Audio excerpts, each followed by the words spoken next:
are so much more than an energy company. We are connectors, community protectors, and clean energy leaders. We are job creators, friends and neighbors, stewards of your dollars and savings. Yes, we are so much more. We are the energy behind your everyday, and we are obsessively, relentlessly at your service.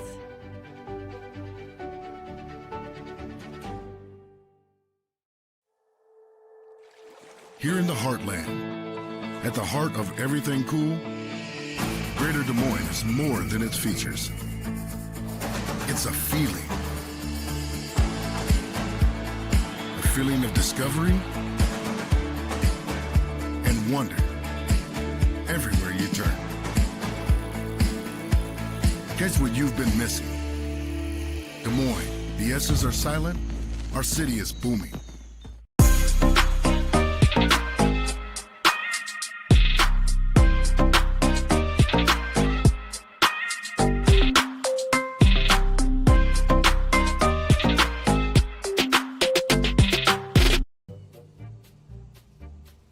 Sometimes people who seem to know everything. Dental insurance costs a fortune and it covers nothing. Don't. For instance, personal plans from Delta Dental cut the cost of many procedures in half. So be careful what you hear. How important are teeth anyway?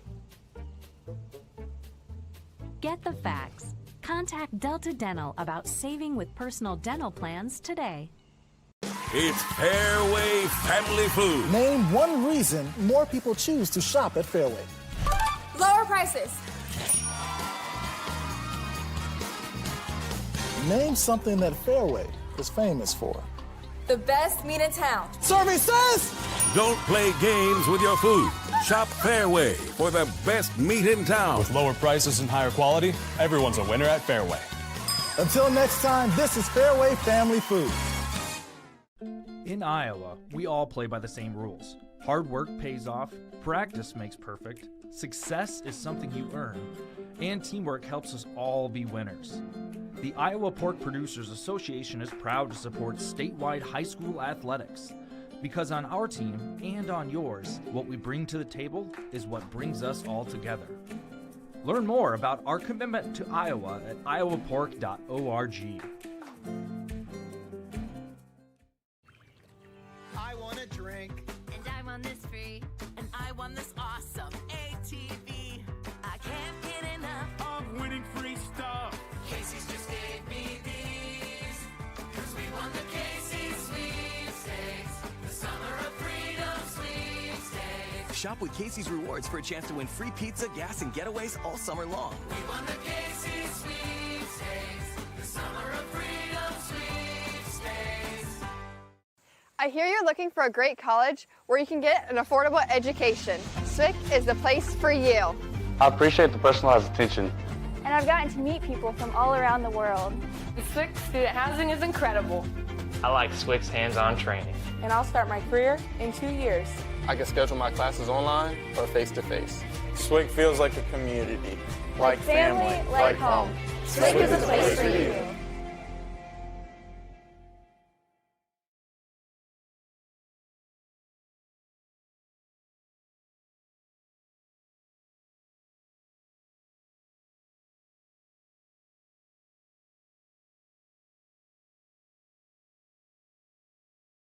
The Iowa Farm Bureau is proud to present the state softball tournament and celebrate the accomplishments of Iowa's student athletes.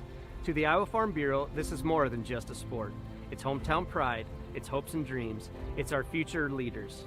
It's a reason to do more and be more. And it's that farm strong spirit that can only be found in Iowa.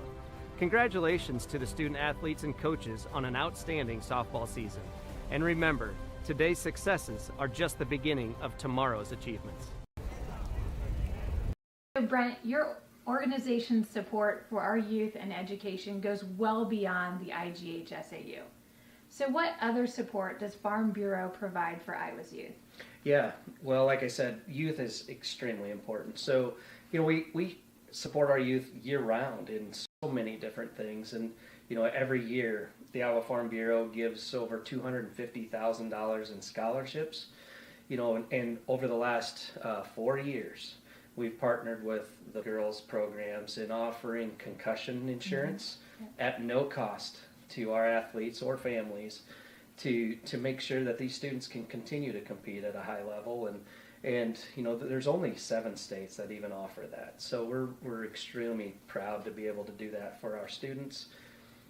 The teachers in the classrooms, we've given over $453,000 in materials programs for those teachers so that they can continue to provide education for the students. And then you have programs like 4-H and FFA that we back completely so that we can continue to get agriculture's voices out to the public and the students.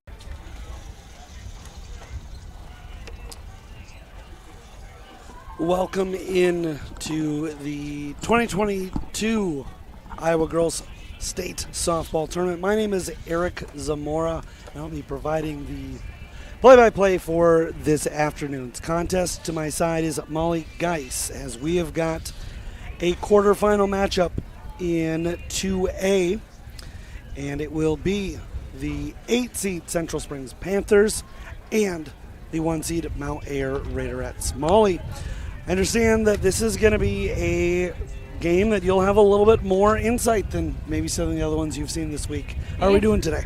Yeah, no, I'm super excited. This is my game I'm excited about. Central Springs is my alma mater. It was North Central Manly when I went there, so I'm old. I have my class reunion this weekend. I won't say how many. But yes, I was a diehard softball girl, loved it, and I have a lot of connections with my parents still live there, and lots of people that I've played against or played with, their daughters are playing. There's a lot of aunts that I know. And I got a lot of information just because I like to have that information, but also have always just watched and cheered for them because you love when your school is represented well. So I'm really excited. So we will rely heavily on some of that inside knowledge, and we appreciate you joining the broadcast. Again, my name is Eric Zamora, and why don't we go ahead right now and take a look at how these teams got here. And we will start by taking a look at the Panthers, who had I don't want to say an easy go of it, but they haven't been tested so far, at least as far as the postseason goes, as they were victorious over Emmitsburg, Lake Mills, and Osage by a combined 32-0, a couple of 10-0 victories. They knocked off Lake Mills by a score of 12-0, and they are your Region 4 champion. They rely heavily on the long ball, 19 home runs in their campaign, and they're also going to be very reliant on Addie Reynolds, who comes in to... Oh, I think you're the other team, yeah. Yeah, I think they've got that switched up on our end. It's actually, if you take a look on the screen, it's Cooper Clausen who paces the squad from the mound with 26 appearances, 131 innings pitched, and a 5.9 ERA. Meanwhile, for Mount Ayr, they have Addie Reynolds, who comes in with 21 appearances, 151 innings pitched, a 2.4 ERA. So we'll switch over, and with a record of 31-1, Mount Ayr defeated Osage, and again, that's the wrong side. It was Osage getting knocked off by Central Springs. For Mount Ayr, it was a 3-game regional tournament. Southwest Valley, they were victorious over by a score of 13-1. They knocked off I-35 4-2, and West Central Valley 5-1. And Reynolds gets it done on both sides, or in both halves of the innings, as she not only leads the team on the pitching side, but in a ton of statistical categories, batting, including runs knocked in, home runs, and while not quite the team leader in batting average. Her .434 isn't far off that mark. Yeah, and Mount Air is coming in unranked. So, either they've come on late in the season, they have some talented players that can really get it done. And like you were mentioning, Reynolds, she's going to go to Northern Iowa to play. And then Central Springs has several players that are going to play college ball and others that haven't decided but looking to play college ball as well. So the Panthers come in with a record of 31-1, and for Mount Air, a record of 17-9. This is the 1-8 matchup, and the winner of this game will move on to the other field, the Iowa Central field, at 5:30 tomorrow, taking on the winner of Iowa City Regina and Van Meter. It looks like we are just about set for Central Springs. The Panthers will be in white tops with both the numerals and the Panthers written across the chest in black, outlined in white and blue pants, white socks, and as they are the number 1 seed in Class 2A, they will be your home team for this game and for any game that they are involved in this week. For the Raiderettes, they're in white jerseys with white Raiders written across the numerals, outlined in black and blue, black pants, and white socks with black and red stripes. We will go ahead and listen in to the PA announcer who announces your non-starters, starters, assistant coaches, and head coach.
And with that, we are just about set. The 3 o'clock game will get a little bit of a late start, but not too much, as we have 3:06 listed on as the time, and we are just about underway. Again, my name is Eric Zamora. Molly Geis, our color commentator for this broadcast. Ruben Garza, our director, and Jose Guzman, our camera operator. And we thank you for tuning in to what we expect to be a fantastic matchup in this Class 2A quarterfinal.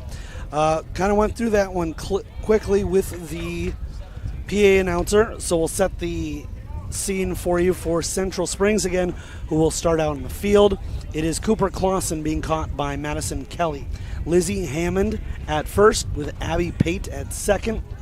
Ashlyn Haft at short, and Carly Ryan at third. The outfield from left to right: Zari McDonough in left, Kaylee Fessler in center field, and Aurora Steepleton in right. And for Mount Ayers, they will have a batting lineup with Peyton Lambert, the center fielder, leading off, Addie Reynolds, the pitcher, batting second, and Brea Nickel, catcher, batting third.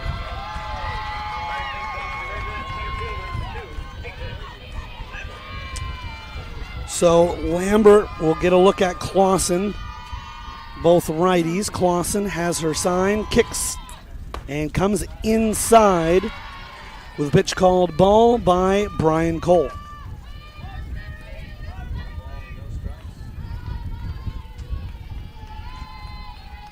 Clausen looks set, gets the ball just where she wants it, comes on the outside, and misses the zone. 2-0 the count. And Eric, I know we mentioned it earlier. I am a graduate of, North Central, which is Central Springs now, and have a lot of history in the area of softball. So excited to see Central Springs make a good showing, but obviously calling the game for both Central Springs and Mount Ayr, but I was Molly McGuire. Some of the people might know that versus my married name. So Lambert unable to catch up with that one. It's a swinging strike, 2-1 the count. And misses again. Good eye by Lambert. That'll bring the count to 3-1.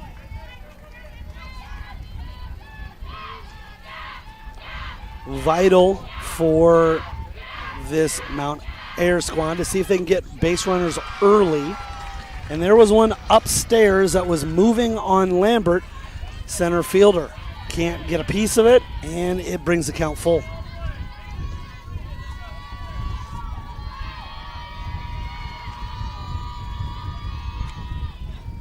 Lambert watches as that one misses outside, and the leadoff runner is aboard with a base on balls. Clausen has a lot of spin on her ball, so sometimes just getting started, you're excited. That one just went a little high. She's a dominant pitcher, so she's gonna settle right in.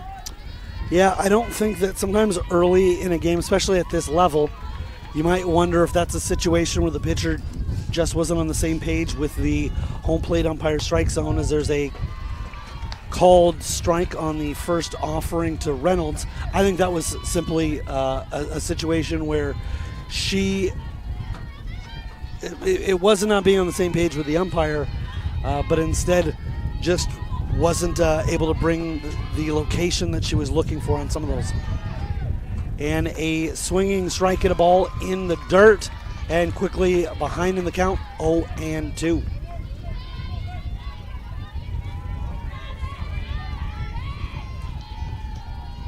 The Raiderettes.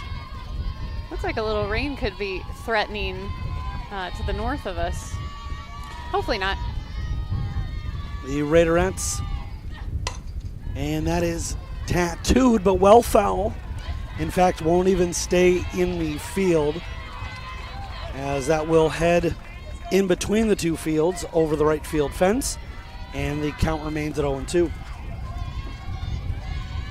So Reynolds is one we talked about earlier, who's going to go to Northern Iowa to play, leads in tons of category, is also the pitcher. So great one to have up with a runner on early in the game. Early matchup of pitcher on pitcher. Clausen comes home with it, gets a swinging strike. Great and changeup, yeah. down on strikes. And now giving a little bit of a scouting report to Bria Nickel, the catcher who comes to the plate. And So after Clausen had 214 strikeouts coming into the game, definitely a strikeout pitcher, 22-0. Clausen looks in and showing bunt, fouling it back, but into the netting. So out of harm's way there, as if Nickel hadn't been able to keep that down, could have been looking at a pop-up. Interesting that obviously the catchers have a little bit of an advantage when they come to the plate as batters, as they have the ability to have a little bit more knowledge of the umpire's strike zone. Obviously, this is one of those rare situations as she's batting in the first inning and called strike 2 on Nickel. Yeah, I think they, especially like you said, as the game goes, they see the ball a lot coming in, so they see it better. Pitchers and catchers tend to be real good hitters in high school. And Nickel is just a freshman. You typically see a lot of the best athletes and players up the middle in pitcher, catcher, short, second, and center. And there's another punch out via the strikeout. And after surrendering an opening game walk, Clausen comes back nicely with a couple of strikeouts. Yeah, both strikeouts have ended with a changeup, with a swing and a miss. This will bring to the dish Halsey Barnes, the first baseman for the Raiderettes. Patience shown there. She lays off a ball. Sometimes as a pitcher you have that philosophy of you want to get ahead, but then batters know that. So that was a good changeup to start, hoping that she would swing in it, didn't, so.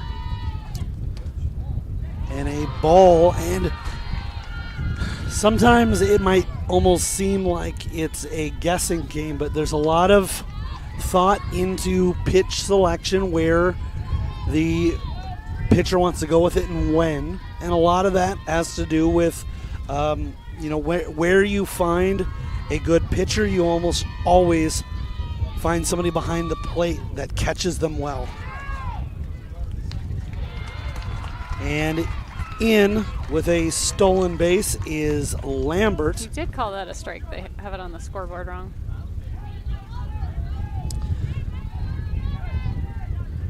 So the count is Lambert in a situation there where she figures with 2 out in the inning, if I'm going to get in, I likely need to get in scoring position before Barnes swings the bat. And that'll even up the count at 2-2.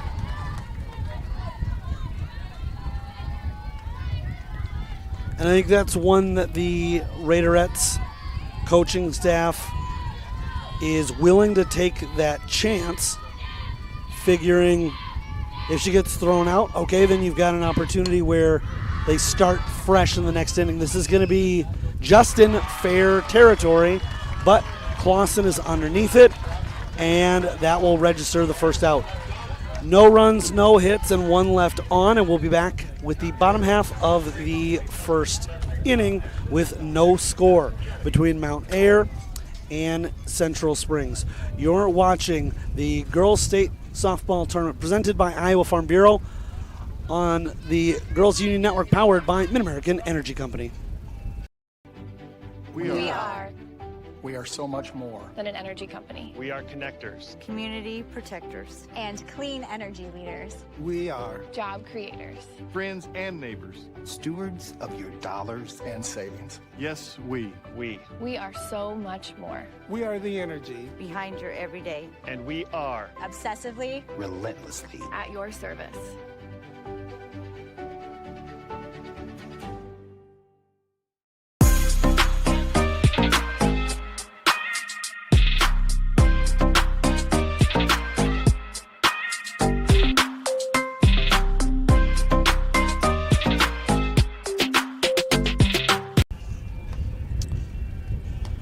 Welcome back. Here with you live on the Girls Union Network, powered by Mid-American Energy.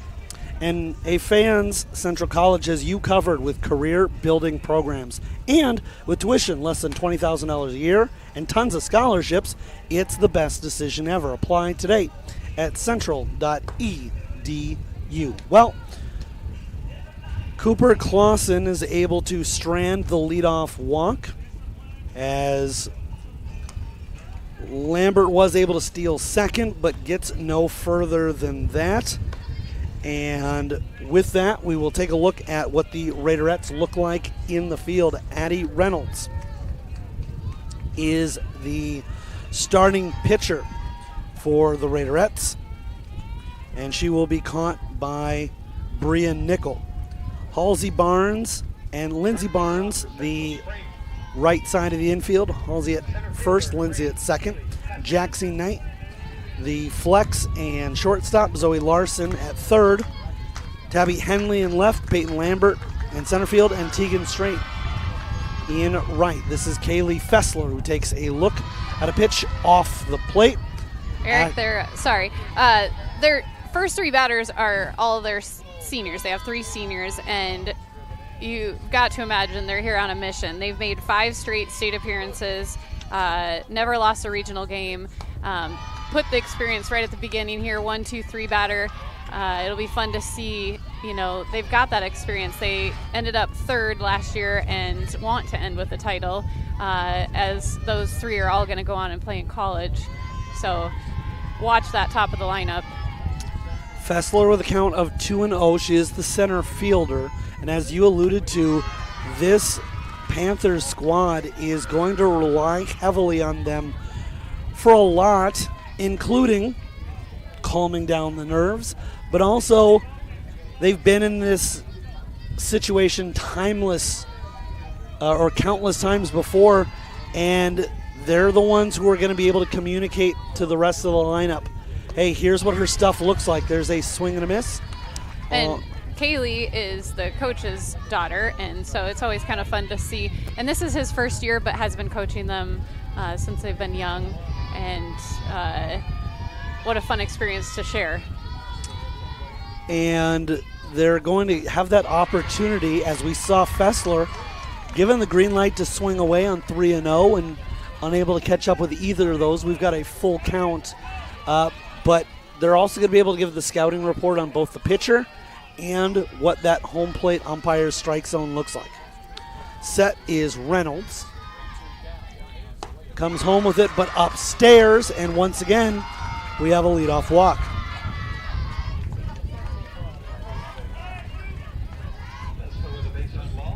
And we talked about those good athletes being in the center portion of the field, and that's exactly what we see leading off for the Panthers. Those 3 seniors playing center field, shortstop, and catcher, respectfully. So here's Haft with a runner on. Wastes no time and crushes one down the third base side, but foul. Haft leads the squad alongside Kaylee Fessler in runs scored with 41. She comes in with a .451 batting average.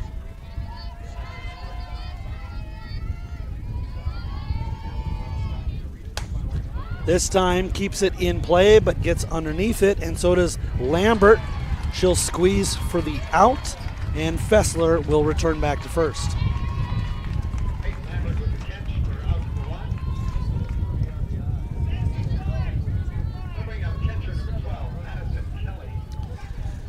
Madison Kelly, the catcher, steps into the batter's box. So a little tidbit about Madison is she's second in all-time career home runs for Central Springs. And Central Springs has been making it to the state tournament many years now. So good teams, and to be second, I don't know what number 1 is to see if she's close, but you got a power hitter for sure. She's also a patient hitter, 460 her average, and she leads her team both in walks with 15 and hit by pitches with 8. Reynolds goes upstairs and outside, and early on, I don't know how much of this is, I don't think it's Reynolds not finding the strike zone. I think she's just being extra careful, and early on in this game, pitching very cautiously to this potent Panthers lineup. Right. You don't want to give them something that they're going to knock over the fence. Maybe a base hit. She's mixing up the spots and the spin, and yeah, hoping to keep them scoreless in this first inning, I'm sure. 2-1 the count. We have Kaylee Fessler standing at first. Not to be mistaken with, there's a Charlie Fessler, who is their designated player. Outside off the plate, now 3-1, and you can ill afford to walk a second batter in this inning.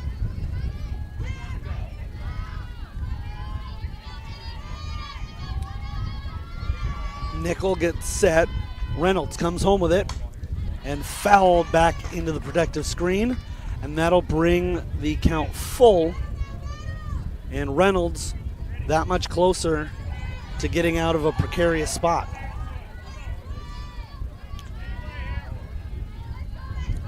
Talking things over at first, Halsey Barnes reminding everybody the situation. Fulls the count, 1 out, runner on first, so they've got options, potentially could go to second or first on a ground ball. Fouled back, and we'll go back and do it again. Kelly's doing a good job of waiting for the pitch that she wants. Not sure if Reynolds will give that to her or not, but she's following off the ones that she knows are going to be called a strike and waiting for her pitch. Protecting that plate and waiting for a pitch that she hopes is coming.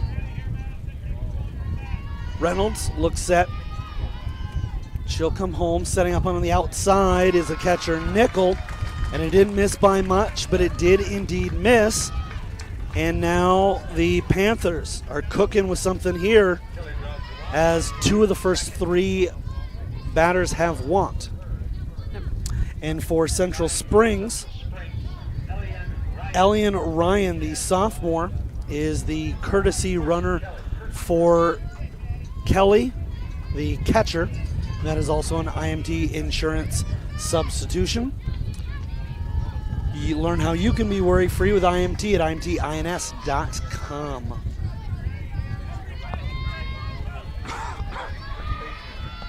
All right, so through the seniors in the lineup, now you get the underclassmen, which are no stranger to these games.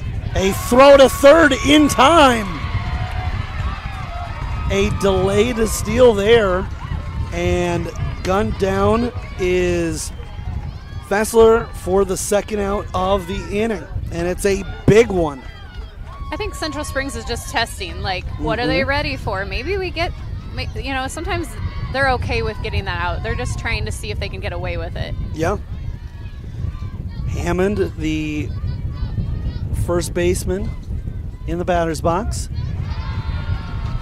And a called strike on the outside corner brings it quickly to 0-2. That was a good outside pitch. When you get to the state tournament, no one's throwing it dead center in the middle of the plate. Everybody's doing such a good job. These pitchers have worked really hard to be here. Reynolds looking to get out of the jam and testing the patient.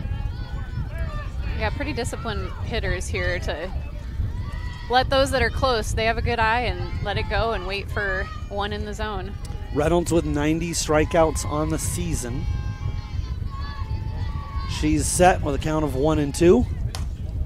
And a protective swing to knock that out over the first base dugout and keep Hammond and the inning alive.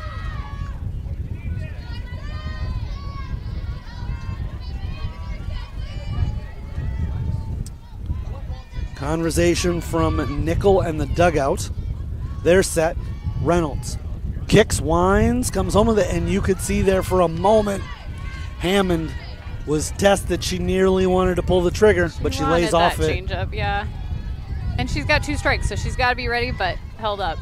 And she was afraid that perhaps seeing that go up, that maybe it was going to drop back down, but it did stay up and out of the strike zone. 2-2 the count, 2 out in the inning. 1 runner at first. Reynolds with the pitch, called strike 3, and make that 91 Ks on the year. And same stat line we had earlier. No runs on no hit, 1 left on base, and we'll go to the second inning with a scoreless affair. You are watching the Iowa Girls State Softball Tournament presented by Iowa Farm Bureau and the Girls Union Network, powered by Mid-American Energy Company. Here in the heartland, at the heart of everything cool, Greater Des Moines is more than its features. It's a feeling. A feeling of discovery and wonder everywhere you turn. Catch what you've been missing. Des Moines, the S's are silent, our city is booming. Sometimes people who seem to know everything. Dental insurance costs a fortune, and it covers nothing. Don't. For instance, personal plans from Delta Dental cut the cost of many procedures in half. So be careful what you hear. How important are teeth anyway? Get the facts. Contact Delta Dental about saving with personal dental plans today. Welcome back, here with you live in the Girls Union Network, powered by Mid-American Energies. We get ready to start the second inning. Zoe Larson with a healthy cut on the opening pitch, couldn't catch up with it. And looks in, and a great pitch to get the count early in her favor, 0-2. Clausen looks to have several different pitches, some that are going to go up, some that are going to go out. She's got a really good changeup. Didn't miss that by much, but I don't mind the pitch. You're already ahead in the count. You've got one to quote-unquote waste, and that really wasn't a waste. There was a good chance she could have caught Larson giving that one an offering, but a nice job and patience shown by the third baseman.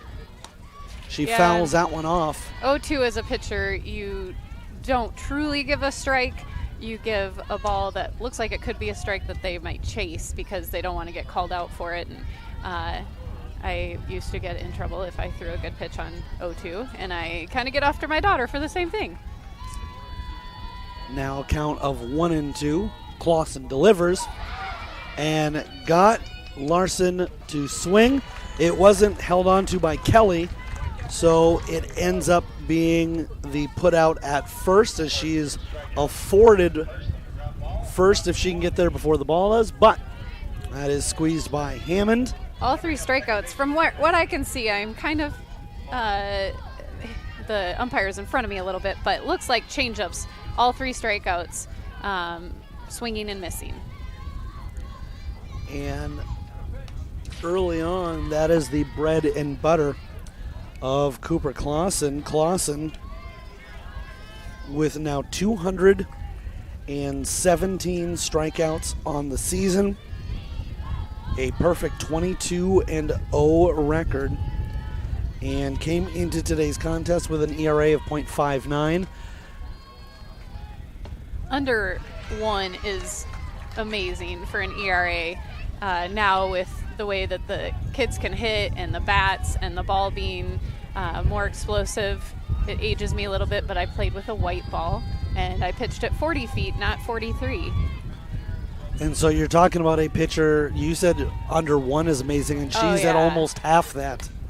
Fouled back by Barnes. A lot of teams are scoring 10 to 20 runs sometimes in games because hitting is such a focus.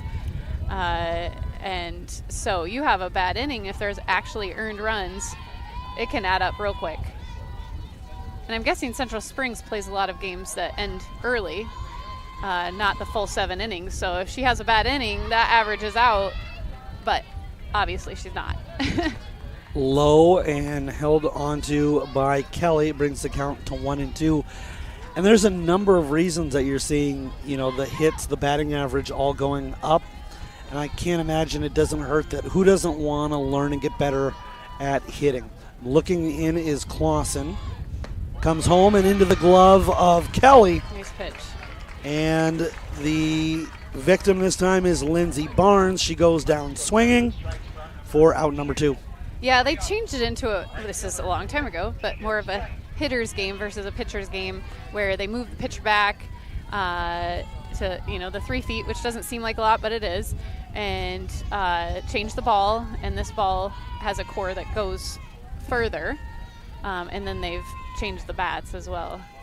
Tegan Strite takes a look at a called strike 1.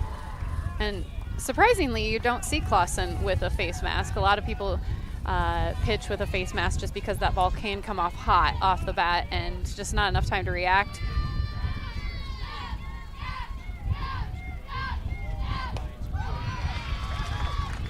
And another called strike there. Quickly puts her in the count, 0-2.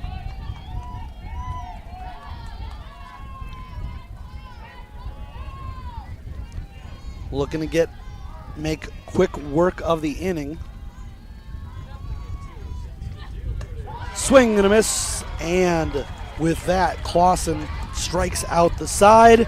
We'll head to the bottom of the second. No score between Central Springs and Mount Ayr. You're watching the Iowa Girls Softball Tournament presented by Iowa Farm Bureau and the Girls Union Network, powered by Mid-American Energy Company. We are so much more than an energy company. We are connectors, community protectors, and clean energy leaders. We are job creators, friends and neighbors, stewards of your savings. Yes, we.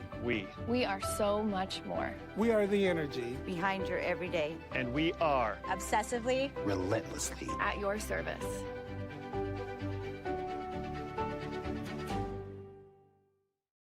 It's Fairway Family Food. Name one reason more people choose to shop at Fairway. Lower prices. Name something that Fairway is famous for. The best meat in town. Services! Don't play games with your food. Shop Fairway for the best meat in town. With lower prices and higher quality, everyone's a winner at Fairway. Until next time, this is Fairway Family Food. Welcome back, here with you live in the Girls Union Network, powered by Mid-American Energy.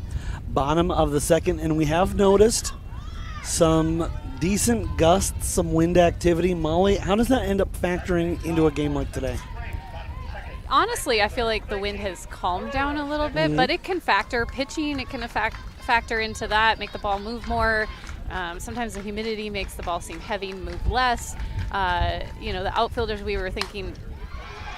There's one that is struck, but real just close there, foul. Outfield, I felt like the last game, maybe it might affect their ability to catch, some pop flies, but it didn't affect them. So right now it's keeping it so it's not quite as hot. That's what I was going to say, is I hope the biggest effect that it has is simply that the players get a little bit of a respite from the warmth. 95, the expected high in Fort Dodge today. Reynolds has a very nice changeup as well, and that seems to be a pitch that everyone's getting better at, and you just can't throw it by people. They're just, the batters, we talked about how they're getting better. They just can crank the pitching machine up, so you've got to be able to throw different things at them. Struck well down the right field side, but foul.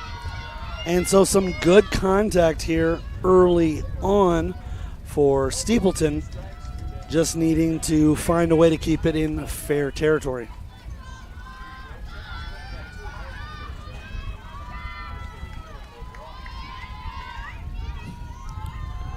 Looking in on her wrist is Reynolds. She's got the pitch selection, comes home with it, and can't keep it off the dirt. It's count of 1-2.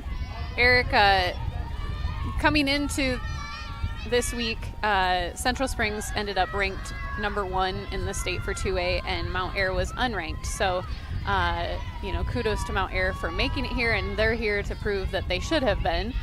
And Central Springs has got a lot to That one is going to get prove as well. Past both the third baseman and the shortstop. Larson was plan A, Jaxie Knight was plan B, and it finds a hole in that 5.5 gap and ends up being a second straight lead-off runner for Central Springs and is the first hit of the afternoon. This will bring up Abby Pate, the second baseman. Pate is a junior, batting .344. I played Little League with her mom and her aunt, so shout out to you guys. Pate takes a look at ball 1. She's got Charlie Fessler behind her in the order. And fouls that one back. McDonough and Ryan would be due up after that if they can keep the inning alive. Nobody out, 1-1 the count to Pate with Steepleton at first, the right fielder.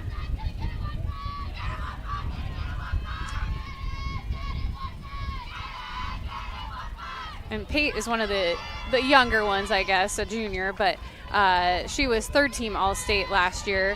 They've got 3 that were on first team All-State as well. So Central Springs has a pretty loaded roster here. Pate offered up, then pulls back, showing the threat of a bunt on a 1-1 pitch. But now has a better count for herself at 2-1. Reynolds looks set, kicks, winds, comes home with it. It is bunted. Reynolds will scoop field, but the second baseman coming over didn't get her foot down in time. Tie goes to the runner, and that was definitely a tie. And so Pate would have sacrificed herself, or was willing to, but an even better result for the Panthers. When we take a look at the replay, I take that back. I initially thought that she'd caught it and then stepped. Her foot was there. She just beat out the throw. Yep. Yeah, in that scenario, I guess I didn't look at the replay, but from what I was watching just here, it looked like it was a tie, and the tie goes to the runner. So bang, bang play. In fact, I'll go one better than that. I don't know if it was a tie, or I honestly think Pate just got her foot in a sliver before that ball hit the glove of Lindsey Barnes, the second baseman, who is covering first.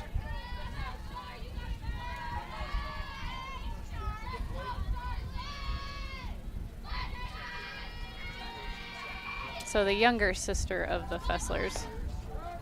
And a strike called. Reynolds in a bit of a pickle here with 2 on, nobody out, but certainly has the stuff to get herself out of this jam. She just needs to have that 10-second memory that you want out of your aces and say, I'm not worried about what just happened.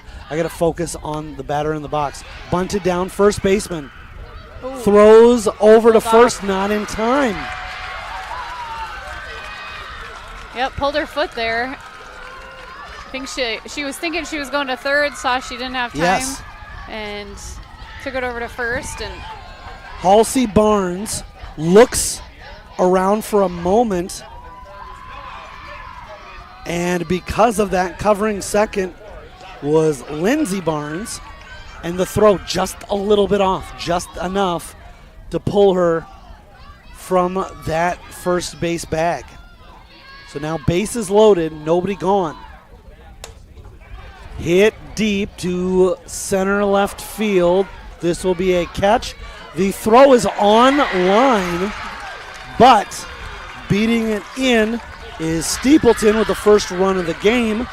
Pate and Fessler were waiting to see where the throw went, and McDonough wastes no time. She gets an RBI sac fly to center field for the first out of the game and the first run of the game.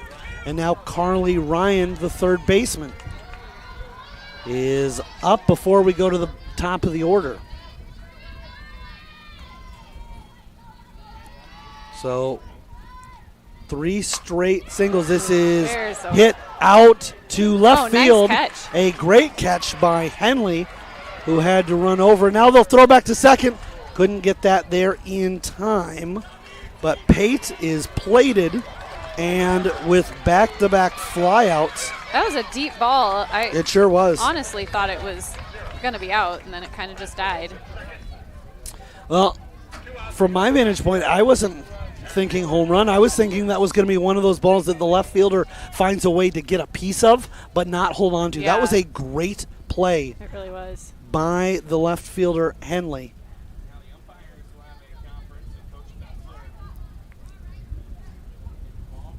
And what we have here is a situation where Central Springs was able to rack together a couple of singles and an error, string them all together. Then the 2 outs of the inning are the ones that registered the damage as far as knocking them in. And now Kaylee Fessler, who walked her first time up, comes to the plate with her sister on second.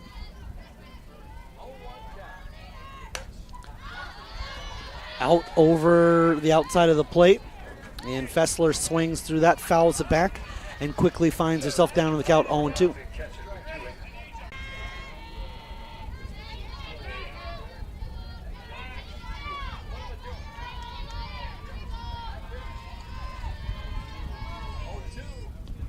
That one will get away, and Fessler, the base runner, will trot on down to third. It's a little family reunion at third base there. And for those who maybe spend more time watching baseball than softball, you might think, well, that's not as critical as it is, but you're going to see a lot of infield hits at this level that could end up scoring Fessler from third here. A chop down the left field side, and nearly coming up with it was Tabby Henley. She gave that a real run. Yeah, Tabby is impressive. She made that great catch earlier and then just about made that one. And how big that would be for the Raiderettes, as they are going to do everything they can to leave Charlie stranded at third and an unaccounted for duck on the pond. 2-0, Central Springs lead, looking to increase that lead. Outside is the pitch, knocked down by Nickel. And some sisterly advice there as Kaylee tells Charlie to stay put at third. 2-2 the count. 2 out in the inning, which is the second. 2 runs on 2 hits. Fessler's just probably looking to find a hole and score another run. Fessler set, as is Reynolds. Or Get a out home to run, left maybe. field, and that may be one of the last places you want to hit the ball if you're Central Springs, as once again Henley is able to make the play. But the damage is done. 2 runs on 2 hits, 1 left on, and Central Springs will take a 2-0 lead into the third inning. We'll be back in a matter of moments. You're watching the Iowa Girls State Softball Tournament presented by Iowa Farm Bureau on the Girls Union Network, powered by Mid-American Energy Company. In Iowa, we all play by the same rules. Hard work pays off, practice makes perfect, success is something you earn, and teamwork helps us all be winners. The Iowa Pork Producers Association is proud to support statewide. What we bring to the table is what brings us all together. Learn more about our commitment to Iowa at iowapork.org. I want a drink. And I want this free. And I want this awesome ATV. I can't get enough of winning free stuff. Casey's just gave me these. Cause we won the Casey's sweepstakes. The summer of freedom sweepstakes. Shop with Casey's Rewards for a chance to win free pizza, gas, and getaways all summer long. We won the Casey's sweepstakes. The summer of freedom sweepstakes. Welcome back, here with you live on the Girls Union Network, powered by Mid-American Energy. And we are in the top half of the third inning with Hayden Ruggles, the designated player, leading things off. Tabby Henley, the left fielder who flashed the leather a couple of times last inning, batting second. And then the top of the order with Peyton Lambert, the center fielder, due up in the inning as well. Clausen comes back and evens up the count at 1-1. She looks in, has her sign, and setting up on the outside portion of the plate, Madison Kelly, who framed that perfectly. 1-2 is the count.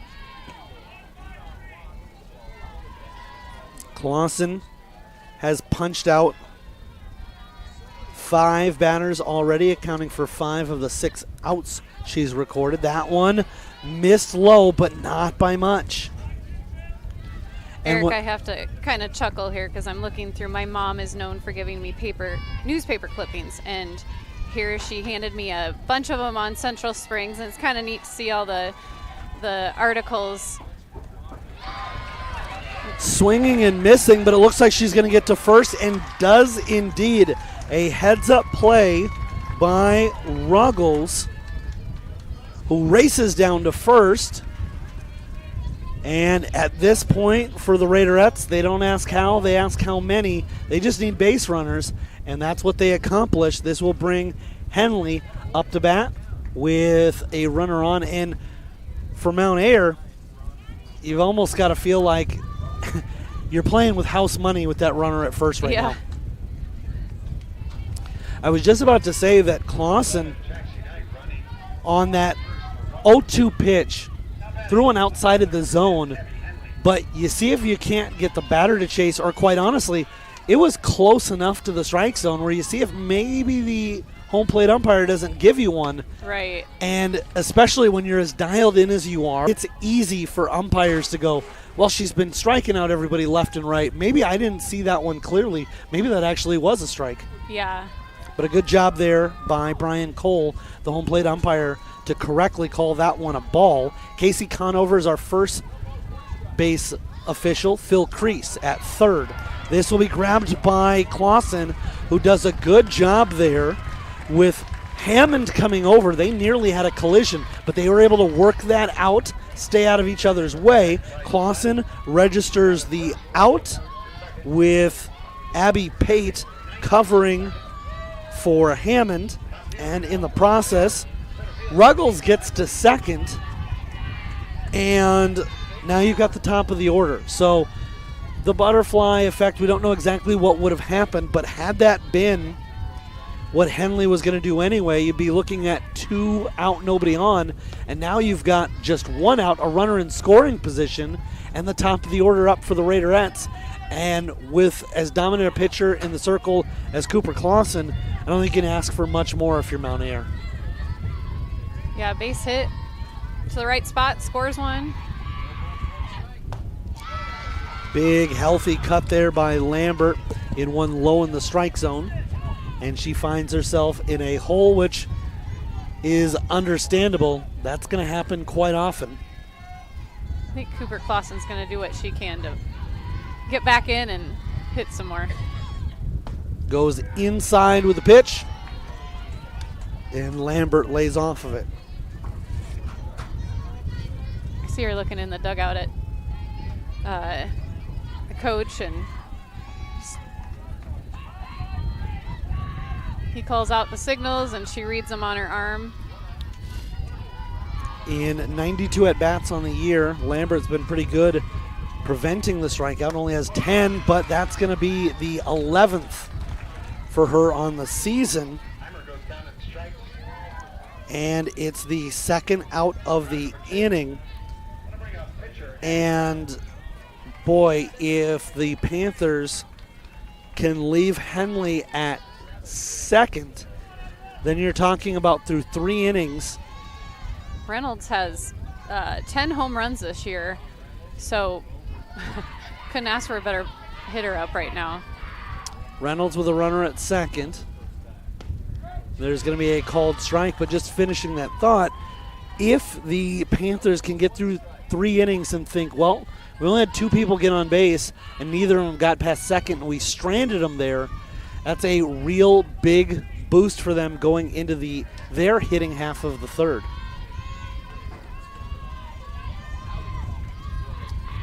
Reynolds went down on strikes in the first.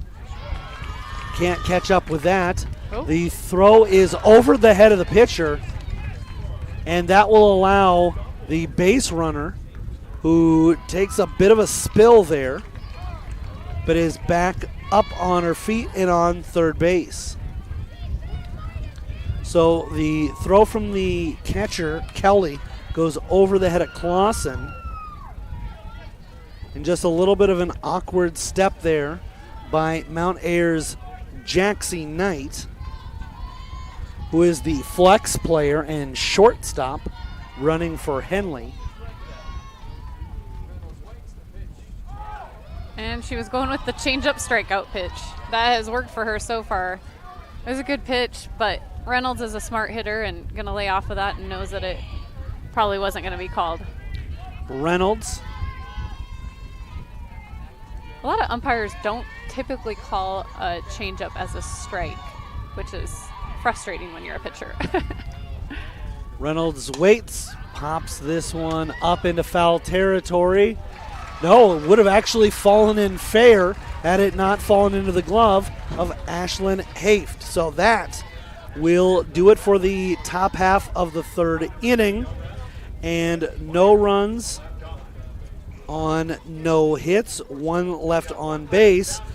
And we will come back in the bottom of the third with a 2-0 lead for Central Springs. You're watching the Iowa Girls State Softball Tournament presented by Iowa Farm Bureau on the Girls Union Network, powered by Mid-American Energy Company.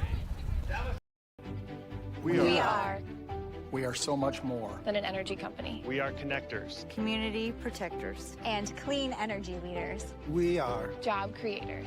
Friends and neighbors. Stewards of your dollars and savings. Yes, we. We are so much more. We are the energy Behind your everyday. And we are Obsessively. Relentlessly. At your service.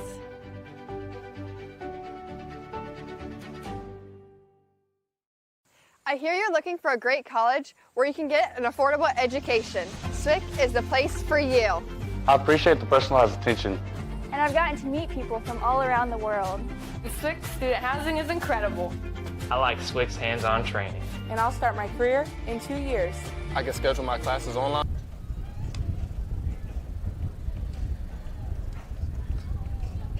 I can talk if you want. Or you. Oh. Welcome back here with you live on the Girls Union Network, powered by Mid-American Energy. Bottom of the third, and I would say to this point for Central Springs, things have gone kind of how they drew up. They knew that if they can get some base runners on, knock the ball around, they can manufacture some runs, and the way Clausen is dialed in, they know that they may not need many in order to advance into the semifinals. Yeah, you're right there, but this is a high-scoring team, so you know they're going after more, and this is a high-stake game. You know, you don't want to take anything for granted, so. First pitch, slapped over to the shortstop. Throw is in the dirt, but digging it out. Halsey Barnes, and a great job there, flashing the leather by the first baseman to dig that one out and register the first out of the inning. So some of the information that I got was that Ashlyn, who is just up to bat, and then this Madison Kelly, who is the catcher, have battled some injuries, had surgeries, different stuff like their tails off to be here. But it's a good reminder that sometimes, you know, you can get hurt and you just got to work your way back. Kudos to them.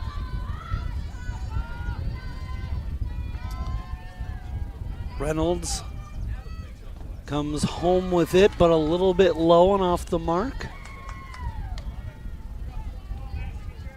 1-1 the count here in the bottom of the third. After Kelly, it'll be Lizzie Hammond.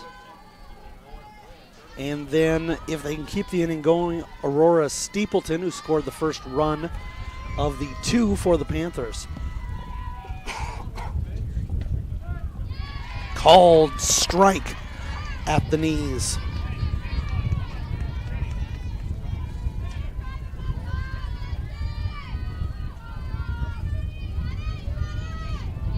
So I know that Central Springs consists of Manly, Plymouth, Hanlantown, North Springs, Rock Falls. I think I got them all.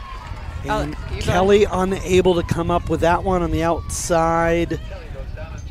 And so for the Raiderettes, they're looking to get a quick half inning of work here and see if they can't produce something offensively here in the fourth. But Hammond live. Are you aware, is Mount Ayr, the school district, just the town of Mount Ayr?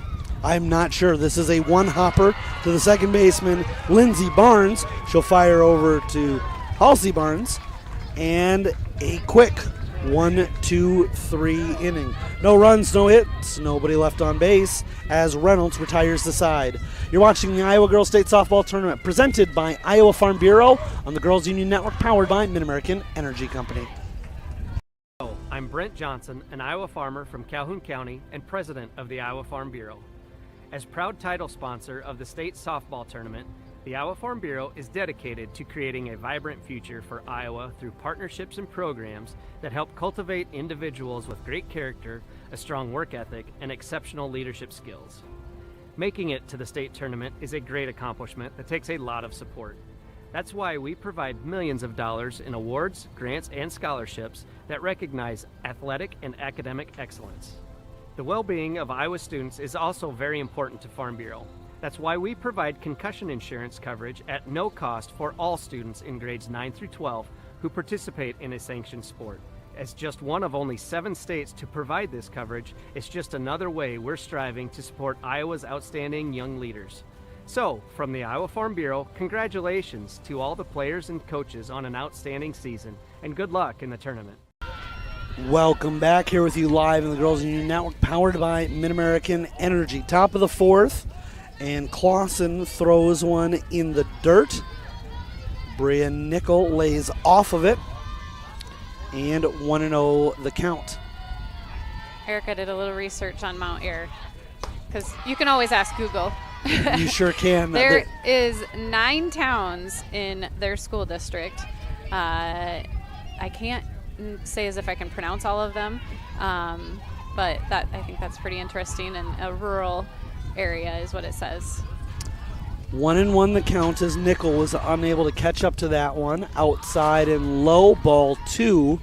I like how patient Clausen has been. Sometimes you get to the biggest stage and you think that a pitcher is going to always be throwing strikes, but she's respecting this Raiderette squad and knows I can't simply be throwing good pitches every time, or I should say strikes. She knows that she's going to have to throw a mix of pitches because otherwise the Raiderettes' bats could get hot in a hurry. Right. Every pitch matters, and they've got a sequence that they probably have kind of planned out, but also depending on the batter and how they're swinging, what they're doing. And she likes the strikeout, and she's doing a phenomenal job because it does take patience to get the strikeout versus to be a pitcher that just goes for pop-ups, ground outs. It can also lead to, in some games, you kind of being worn out because it takes more pitches. Fortunately for her, as you alluded to earlier, Central Springs often doesn't see all 7 innings. And the phrase that comes to mind for Cooper Clausen as she delivers a ball to Halsey Barnes is, I would say the phrase, she lives by the strikeout, she dies by the strikeout, but yeah. I think she just lives by the strikeout. I don't see too often where her pitching style is going to get her in trouble. Right, and she's right around the zone, but she's smart.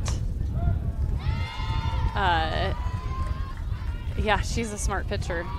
We saw in a game in 4A yesterday where we talked about how both teams were really swinging away at the first couple of pitches in the at-bat and saying that idea of living and dying by the aggression, which allowed the starting pitcher to go deeper into the game. But again, that doesn't really come into effect, as I highly, highly doubt there are too many times where people are saying, you know, Cooper Clausen's just throwing too many strikeouts today. It's really causing problems for us. Get ahead. popped up the elevator shaft, and Clausen will squeeze that one into her mitt. 2 down here in the 4th. But the one thing about like Clausen, she knows that she has enough control to, if she throws it out of the zone and doesn't get ahead, she has the ability to work back ahead and then get that strikeout.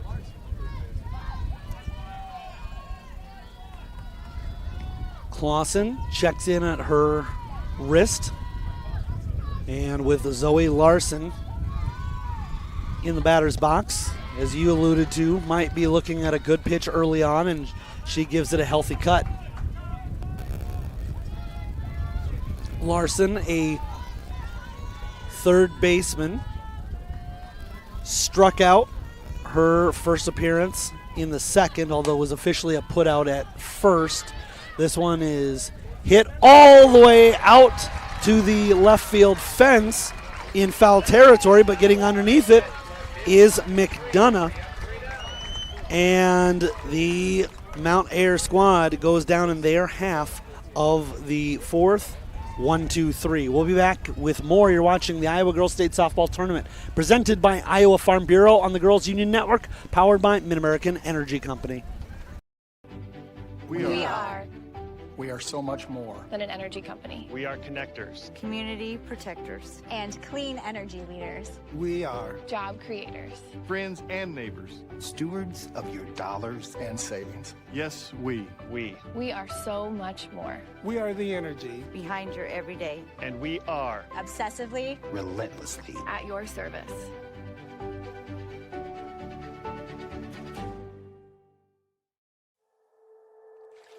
Here in the heartland, at the heart of everything cool, Greater Des Moines is more than its features. It's a feeling.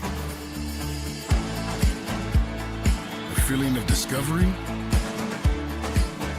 and wonder everywhere you turn. Catch what you've been missing. Des Moines, the S's are silent, our city is booming. Welcome back here with you live on the Girls Union Network, powered by Mid-American Energy. Bottom of the 4th, and we'll play a little good news, bad news for the Mount Ayr Raiderettes. The good news is the top half of the 4th was the first time that Cooper Clausen didn't register more than a strikeout in an inning.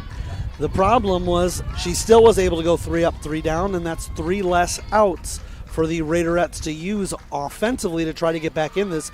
Meanwhile, with Stapleton, Pate, and Fessler due up, they've got a shift to trying to keep that deficit at just 2.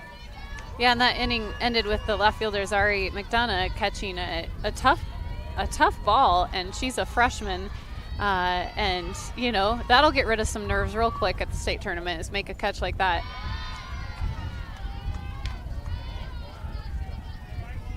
Actually, I've coached Zari at a Iowa State volleyball camp, and I'm a friend. Stapleton with a 1-1 count, smokes that right into the glove of Halsey Barnes at first. Good contact, good velocity off the bat, but just hit right to the first baseman. Abby Pate singled and scored in her lone appearance in the 2nd. Reynolds comes home with it. This is hit out to center field, and it is over the fence. The way Lambert was getting underneath it, I thought that she tracked it, and I was expecting her to come down with it. But Abby Pate goes yard, and she's making a strong case for herself as the KC's player of the game. Meanwhile, we have to remember that all extra base hits in today's game are brought to you by Kruger Seeds, your local seeds dealer. Visit KrugerSeed.com today. And Abby Pate gives her squad some breathing room there on top, 3-0. Yeah, Abby's aunt was my catcher back in the day, and then her mom was on my teams as well, so kind of fun to... This tells you all you need to know about how potent this Central Springs lineup is. That's Pate's 5th home run of the year. She's 4th on the team in home runs, and that's what can really kill opposing teams at this point of the season, is if there's one player you got to look out for in the lineup. Yeah. It's easier to get around them, but that protection that all these Panthers players give each other really makes it difficult to try to get out of some tough jams. Yeah, I would see sometimes on Facebook, like, you know, 3 people from their team getting a home run in a game is not unusual. So a lot of teams are excited just about one. Reynolds, and it is fouled back by Charlie Fessler. Fessler reached her first time, although it was constituted as an error. She got as far as third base, but couldn't be brought home.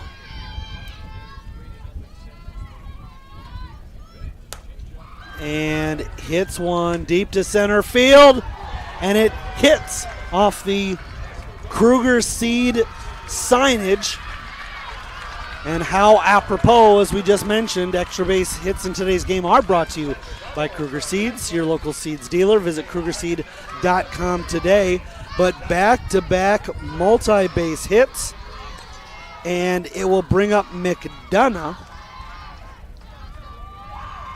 McDonough was the 4th batter due up in this inning, but with Pate plating herself, we knew that McDonough would have to come to the plate, or at least that 8th spot in the batting order would. And a conversation right now on the mound with the infielders of Mount Ayr. What do you think they're talking about? Is this just simply trying to calm the nerves and remind everybody how we got here? Yeah, I like the timeout. I feel like I've seen some other games where the coaches do a great job. They know their players. They know they need to settle them down, because it could turn into, you know, one after another, whether it's hits or errors or whatever, and trying to give that pitcher just a little bit of boost that you're, you know, the rest of the team's got your back, and we'll fight for you. In a stage like this, as Reynolds comes home with it, this is hit out to right center field, and a leaping catch made by Strite, but it does allow the base runner, Fessler, to advance to third.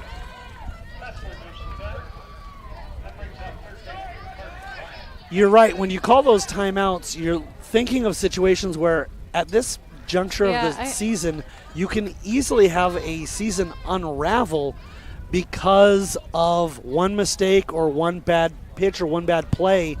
Now, here's the conversation.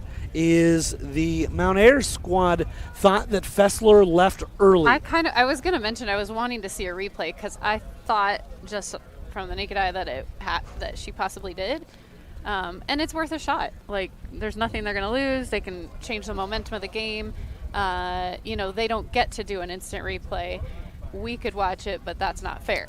And honestly, I'm not sure if the reason that it kind of felt that she might have taken off early, but I just kind of realized when she got to third, not necessarily when she left or watched her go from second to third.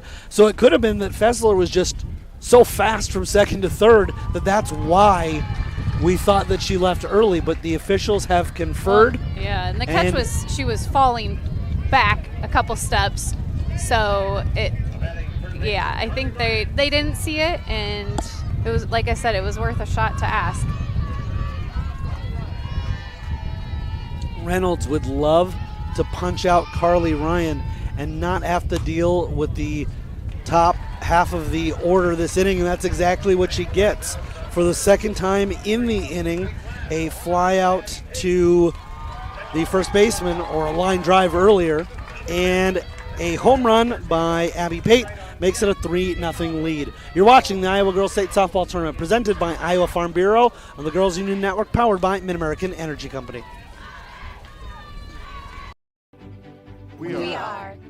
We are so much more than an energy company. We are connectors. Community protectors. And clean energy leaders. We are jobs. Yes, we. We are so much more. We are the energy behind your everyday. And we are obsessively, relentlessly at your service.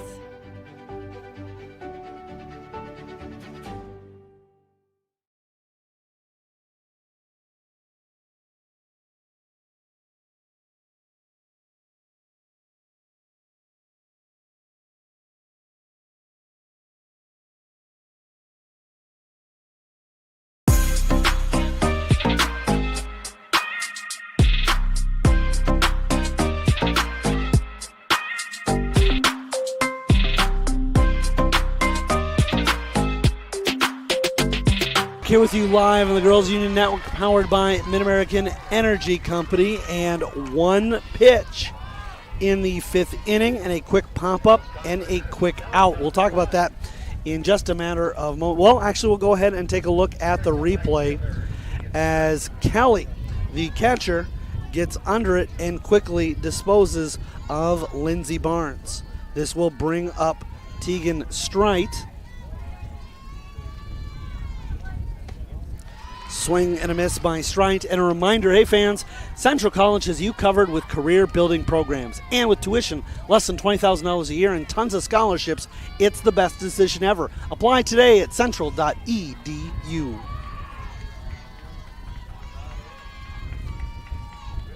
Clausen gets Strite to pop this one up. Running, diving, making the catch, and then showing it off for all to see. Kaylee Fessler. And quickly 2 down in the inning. There is proof of why she's a first-team All-Stater, going to go play in college. Amazing catch.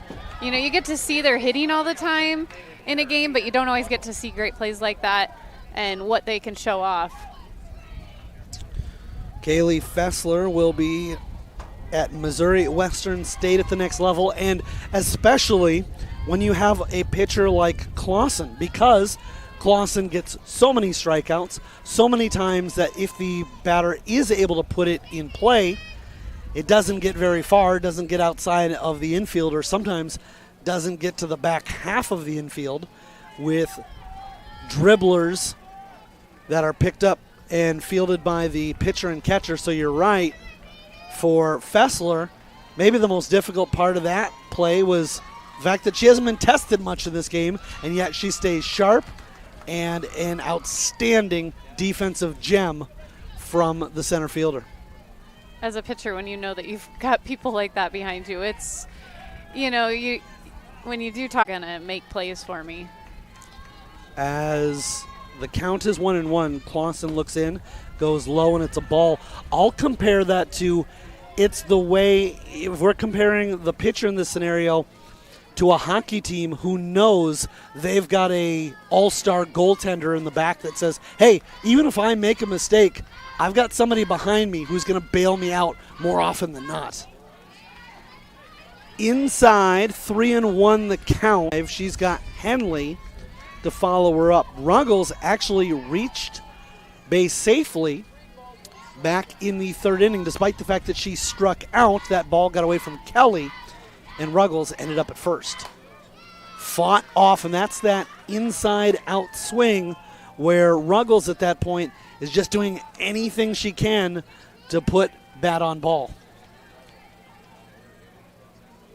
Yeah, Clausen, you could see she was trying a couple different pitches that ended up being a ball, and looking over at the coach and kind of like, you know, I think sometimes you're trying something, it doesn't work, and she did a good job of coming back and getting a strike.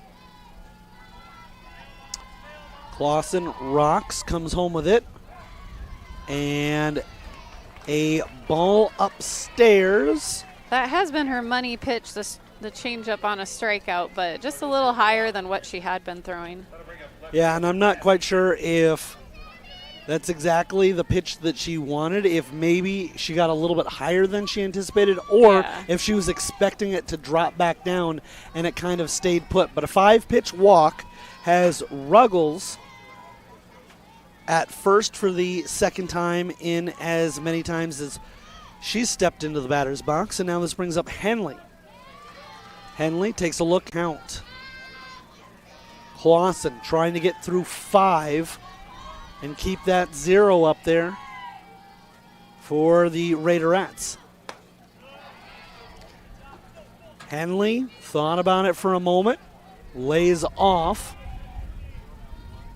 And Clausen is pitching a lights-out game, and you can just see, you know, she's a perfectionist. She's out there, and she's really working to get some different pitches to work and get them to swing, and the batters for Mount Ayr are doing a good job of being disciplined. And timeout is called as Kelly has a quick mano-a-mano conversation inside the circle.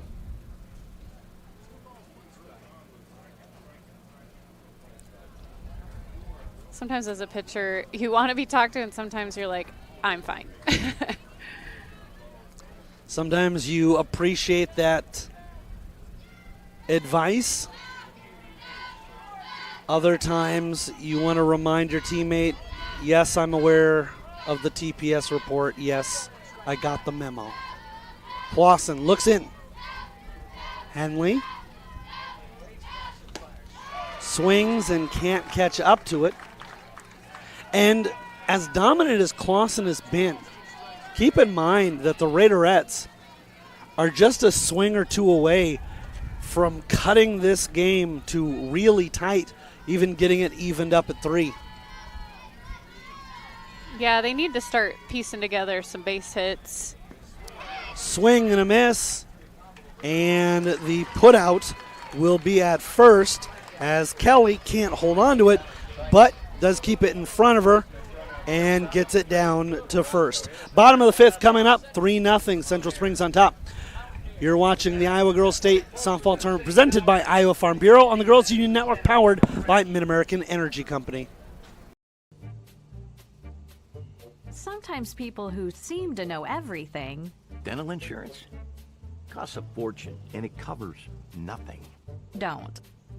For instance, personal plans from Delta Dental cut the cost of many procedures in half. So be careful what you hear. How important are teeth anyway? Get the facts. Contact Delta Dental about saving with personal dental plans today. It's Fairway Family Food. Name one reason more people choose to shop at Fairway. Lower prices. Shop Fairway for the best meat in town. With lower prices and higher quality, everyone's a winner at Fairway. Until next time, this is Fairway Family Food. Welcome back, here with you live on the Girls Union Network, powered by Mid-American Energy. Bottom of the 5th, top of the order for the Springs Panthers, Kaylee Fessler, Ashlyn Haft, and Madison Kelly all due up. Central Springs kind of started to piece together a few threatening swings last inning, but Addie Reynolds, she just really did a good job of, the coach went out and talked to her. As a pitcher, I gotta shut him down, and she did a good job of that. So we'll see if Central Springs starts to make a little bit better contact again.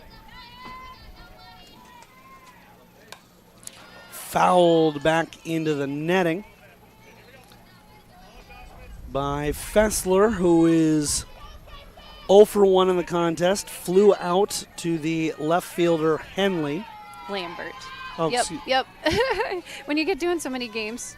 Oh, no, sorry. That was me. You were right. And a count of 1-1. Low and laying off it. That's a great take. Fessler saw one in the zone that just bottomed out, and she had the restraint to keep the bat on her shoulders. Reynolds goes outside with it, but still able to keep it over the plate.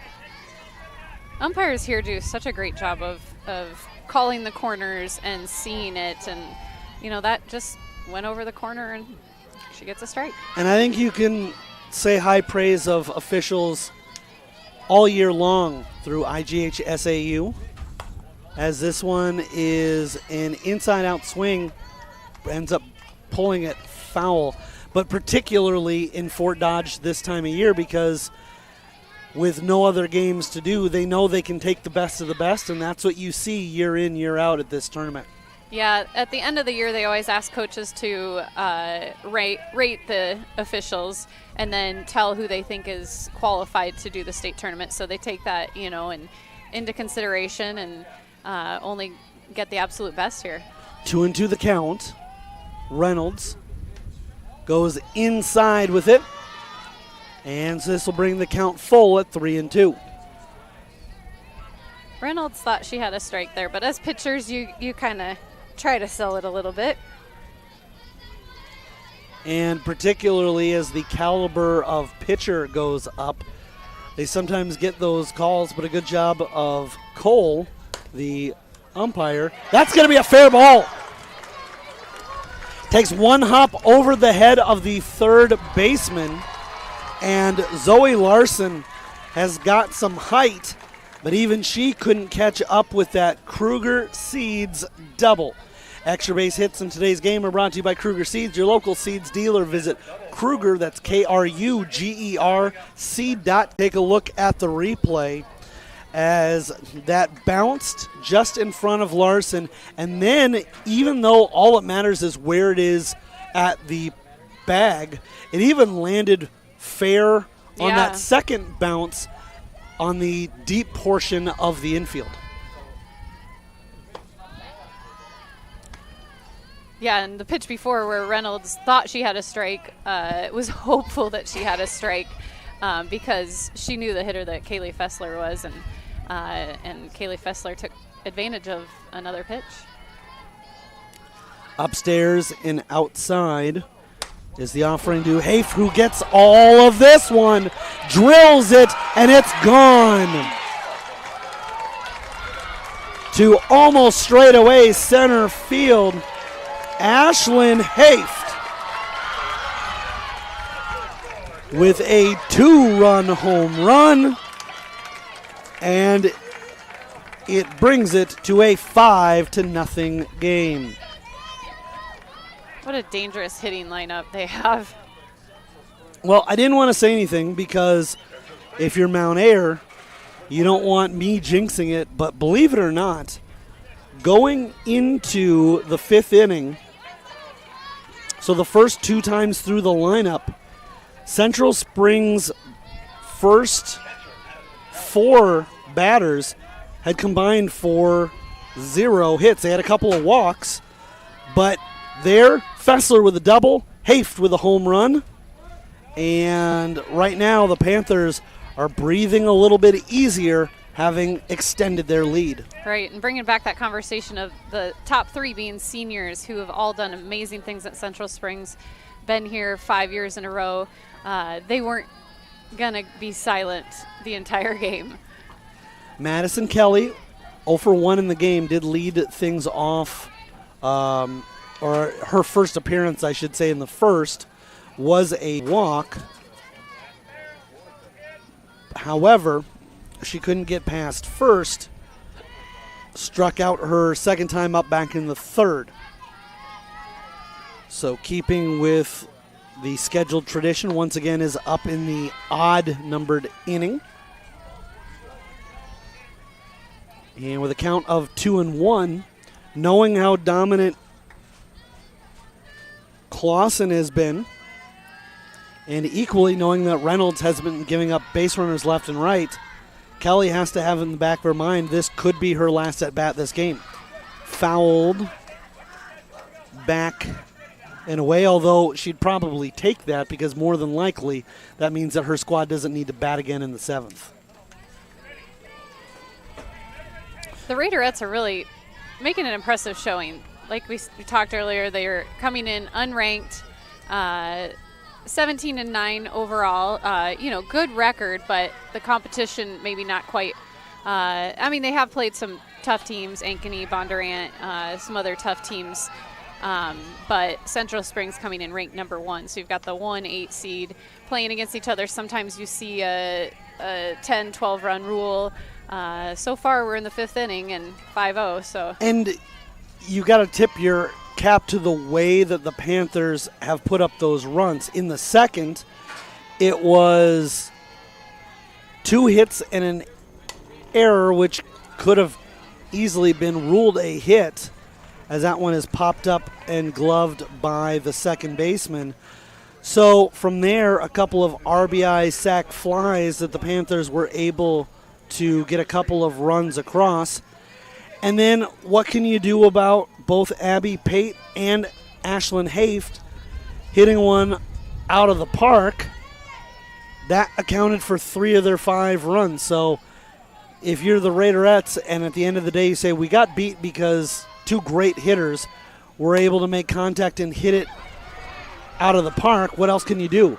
Yeah. A great play there off of the glove of the pitcher, Reynolds. Larson is Johnny on the spot, picks up the loose change, fires over to Barnes, and they're good old 1 to 5 to 3. Just like they drew it up. Stapleton will come in now. She has a single and a run in the contest. Reynolds looks set.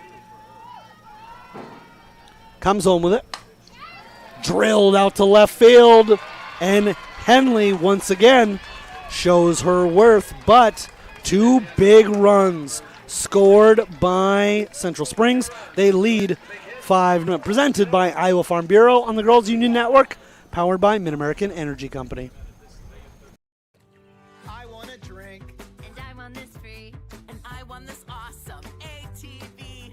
I can't get enough of winning free stuff. Casey's just gave me these. Cause we won the Casey's sweepstakes. The summer of freedom sweepstakes. Shop with Casey's Rewards for a chance to win free pizza, gas, and getaways all summer long. We won the Casey's sweepstakes. The summer of freedom sweepstakes.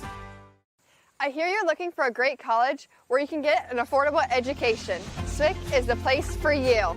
I appreciate the personalized attention. And I've gotten to meet people from all around the world. SWIC student housing is incredible. I like SWIC's hands-on training. And I'll start my career in 2 years. I can schedule my classes online or face-to-face. SWIC feels like a community, like family, like home. SWIC is a place for you. Welcome back here with you live on the Girls Union Network, powered by Mid-American Energy, as we start the 6th inning. My name is Eric Zamora. Molly Geis, our camera operator. Running the program, our director, Ruben Garza. And Jose Guzman, our camera operator, perched over the third base side. Molly, you've been providing some great insight, having the ties that you do to Central Springs.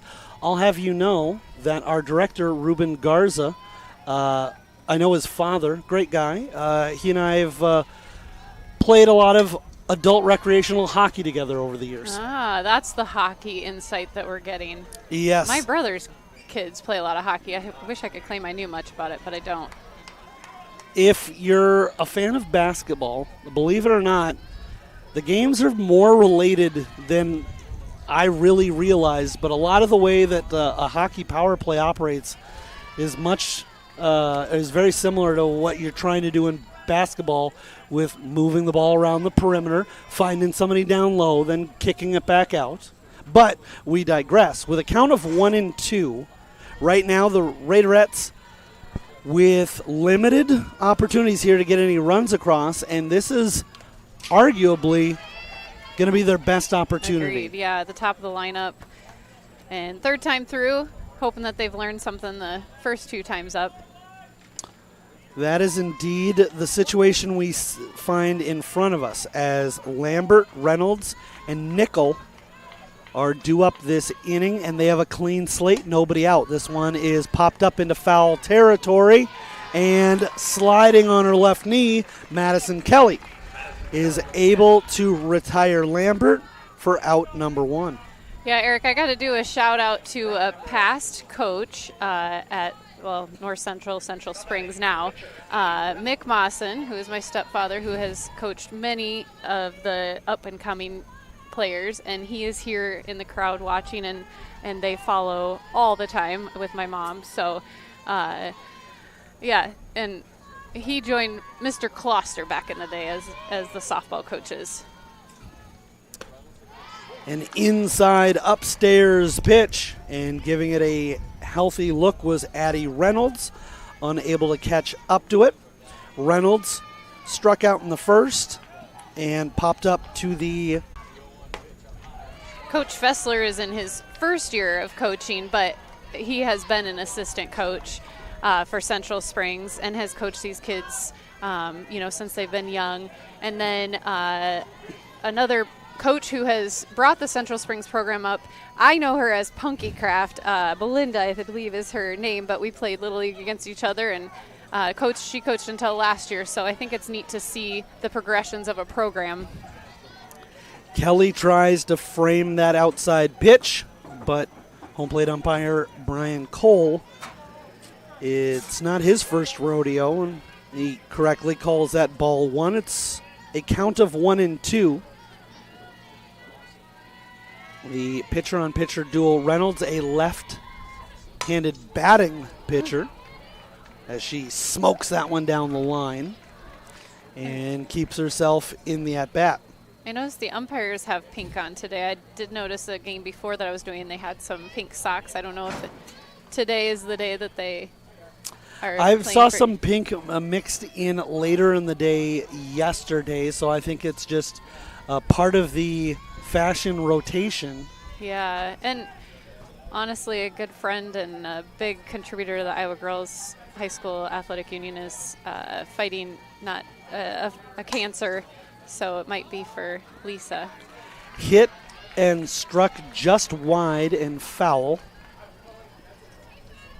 As we're talking about fashion, I have in my lineup representing the Central Iowa Sports Network 3 polos. I'm wearing the white, went with red yesterday and wore black. I also know they have a gray one, which is pretty sharp. I saw Dar Danielson sporting that yesterday.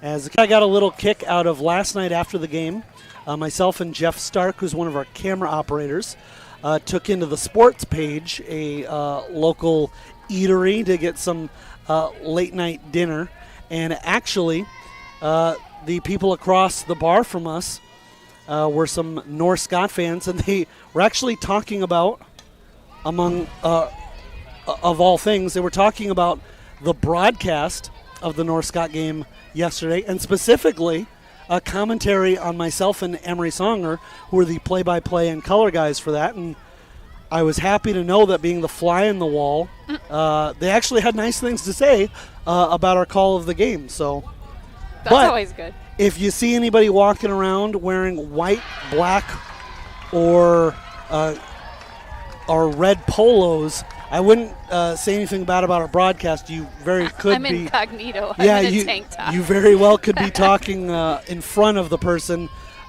who was involved in that call. Reynolds goes down on strikes. Another changeup to strike people out. Like, I am super impressed. They have to know that that's the pitch that she's throwing, and they still can't hit it. It's a great changeup. Swing and a miss by Nickel. So Clausen has reached double digits in strikeouts. She clearly does not buy into the Crash Davis philosophy that strikeouts are fascist, that ground ball outs are much more democratic, as the famous catcher alluded to in the all-time great film Bull Durham. Count is 1-1. And for the Panthers, they are just looking to mow down the top third of the order here and get themselves that much closer to a victory. Ground ball to the shortstop. Haft fires it over to Hammond, and it is a 1-2-3 inning. Bottom of the 6th coming up, 5-0. Central Springs on top. You're watching the Iowa Girls State Softball Tournament presented by Iowa Farm Bureau on the Girls Union Network, powered by Mid-American Energy Company. We are so much more than an energy company. We are connectors, community protectors, and clean energy leaders. We are Job creators. friends and neighbors, stewards of your dollars and savings. Yes, we. We are so much more. We are the energy behind your everyday. And we are Obsessively, relentlessly At your service.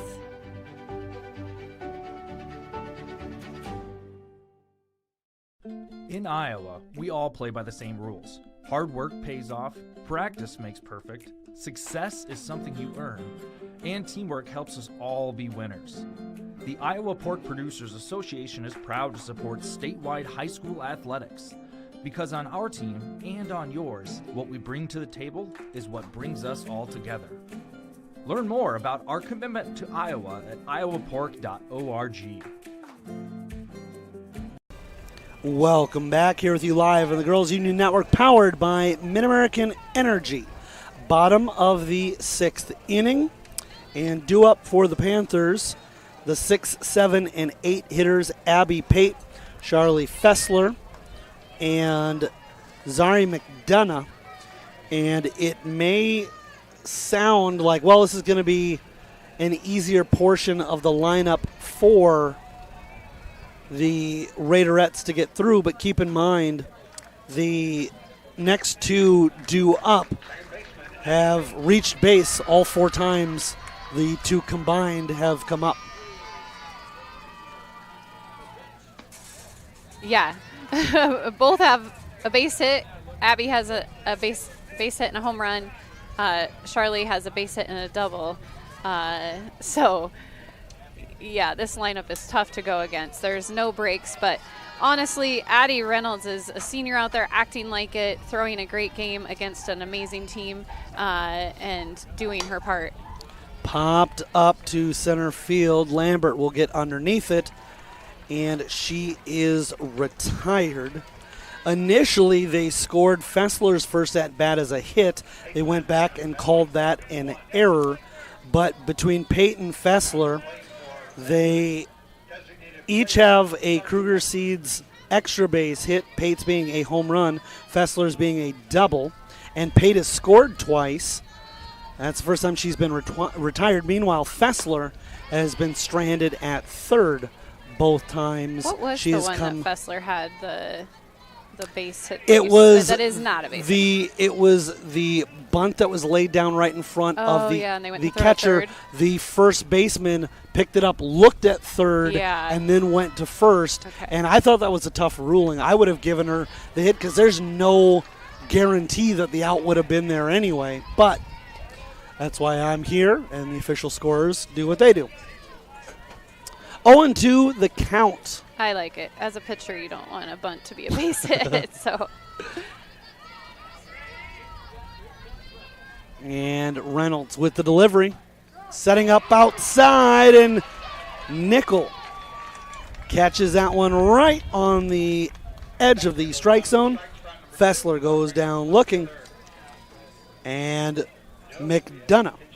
No, looks like we're going to have an IMT substitution. Learn how you can be worry-free with IMT at imtins.com. And so stepping in for Central Springs is number 5. I just got to think of her name. Okay. I've seen her play volleyball, sand volleyball. And struck well, and that's going to be a multi-base hit. Rounding first. It'll be a stand-up double unless she thinks about 3. She takes a step or 2 off of second, then walks right back in, and a double as the Panthers cooking here. Let's see if my mom's notes tell me who that is. It will bring up Carly Ryan, who's 0 for 2 in the game. She's popped up to the left fielder and the first baseman, and that is a Kruger Seeds extra base hit. Extra base hits in today's game are brought to you by Kruger Seeds, your local seeds dealer. Visit KrugerSeed.com today.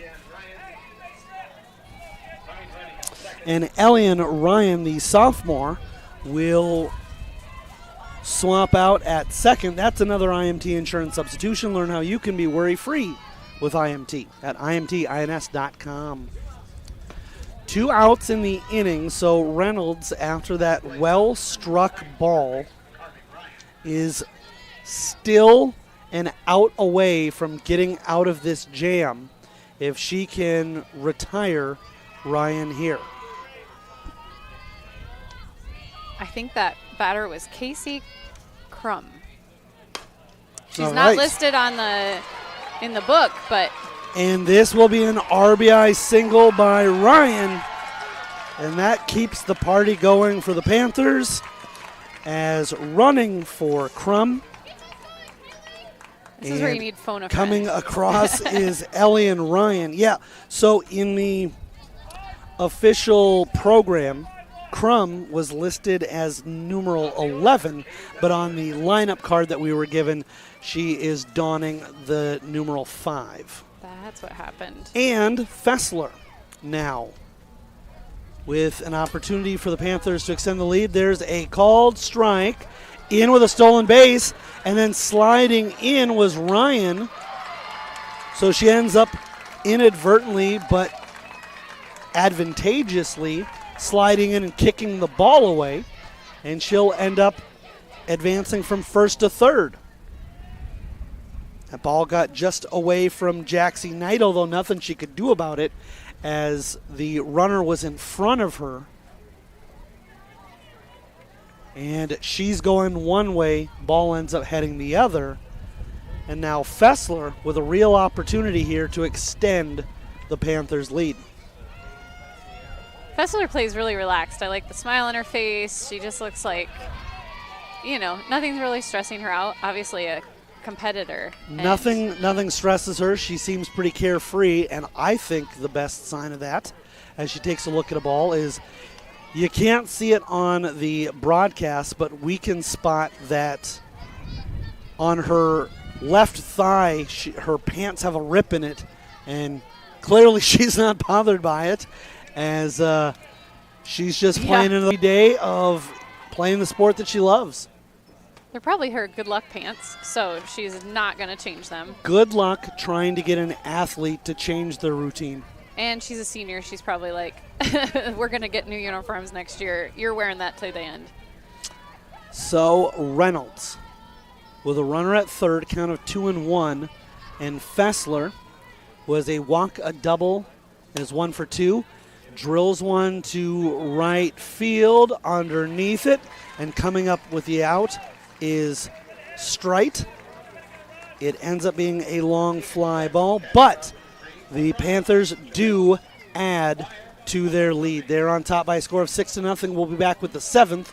You're watching the Iowa Girls State Softball Tournament presented by Iowa Farm Bureau on the Girls Union Network, powered by Mid-American Energy Company.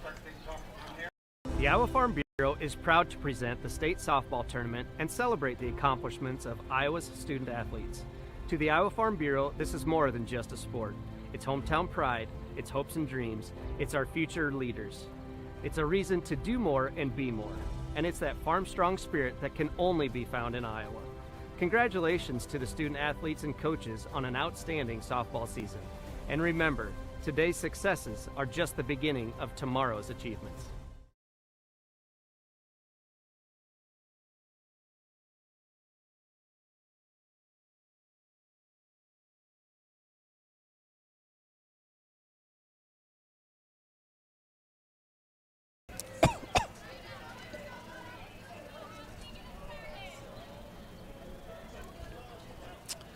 Welcome back, here with you live on the Girls Union Network, powered by Mid-American Energy. Top of the 7th, and the Raiderettes are down to their last 3 lives. Eric, we talk about obviously both teams in Central Springs having a great lineup, but here you've got Mount Ayr, and they've got Halsey Burns, who's up, and she's got a .461 batting average. So one of the leaders in 2A. And she's going on to Southwestern Community College next year. So, a kid that's put in a lot of time at softball and going to do what she can to get a hit and a run on the board. And Barnes has twice been retired by a pop out to the pitcher. This time she's able to put it out to left center field, but underneath it is Kaylee Fessler for out number 1.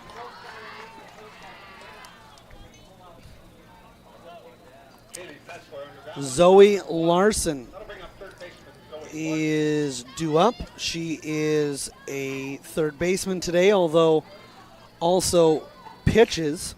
She has had the second most appearances for the Raiderettes behind Reynolds, a junior, batting .273 with 5 home runs. That is second on the team behind Reynolds with 10. Nice thing about being at the state tournament now is win or lose, you're going to get a second game. That hasn't always been the case, and so maybe she'll end up pitching tomorrow or when the next game is, because this game is not over. So that always is nice, because you might be facing the #1 seed, but, you know, that's a tough draw. And fouled back out of play, and you're right. I personally, I know that there are those with a 1-1 count, a swing and a miss. I know there are those who say, well, if you're not playing for the championship, what's the point? At a state tournament, you're looking at teams who traveled a long distance, and it's one more opportunity for the team that's coming back next year to gain some valuable experience. You see a team you wouldn't normally see.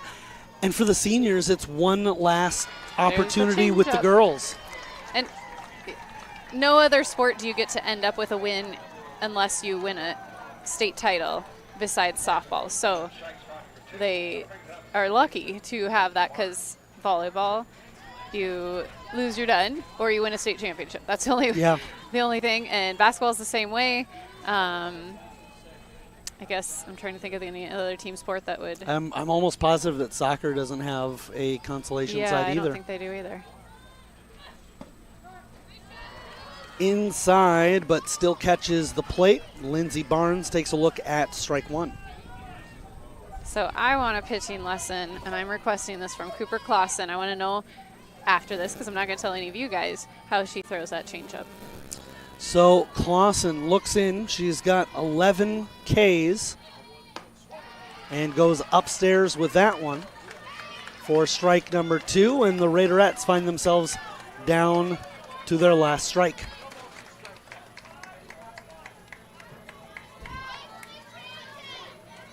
If Barnes can keep the game going, Tegan Strite is due up next. Foul back. Actually, I see Cooper Clausen is second in strikeouts in school history, I believe. I want to know what mine was. I might be first. I'm going to toot my own horn, but I'm probably not. The game has changed a lot. We didn't play probably half these games, but the batters were not as good. 0-2 and strikeout for Cooper Clausen. She ends the game in style, and as most of you watching the broadcast probably knew, both Molly and I off air talked about this, didn't want to bring it up. That concludes not only a shutout victory for Cooper Clausen, but a no-hitter as well. She ends up surrendering 2 walks, and actually the only other base runner was a strikeout that they weren't able to force out at first. So she leaves the Mount Ayr squad with no runs, no hits, 12 strikeouts, and 3 left on base. And no surprise, Cooper Clausen is our Casey's player of the game.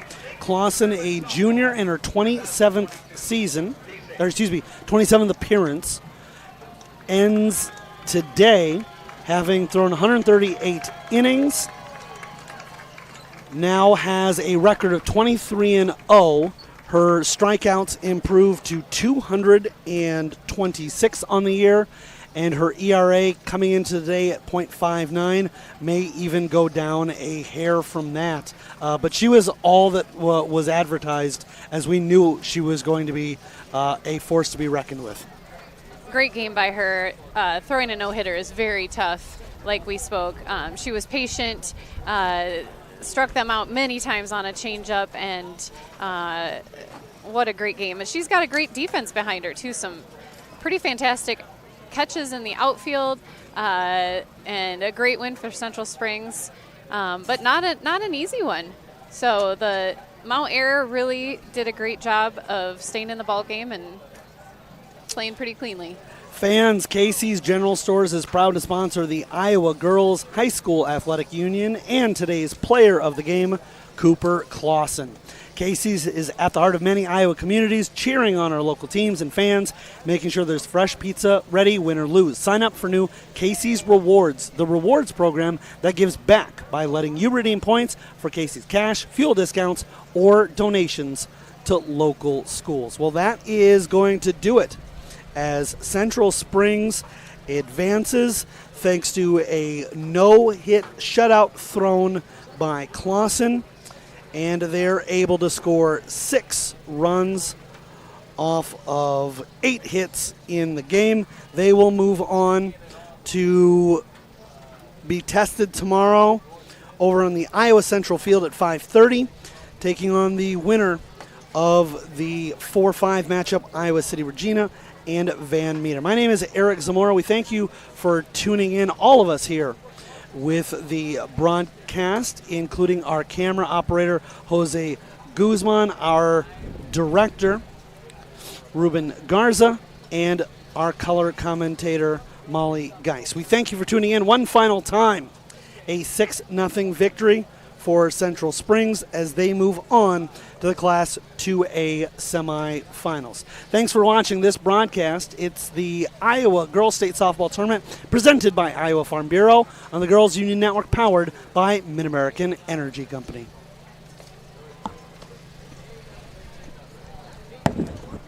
Thank you.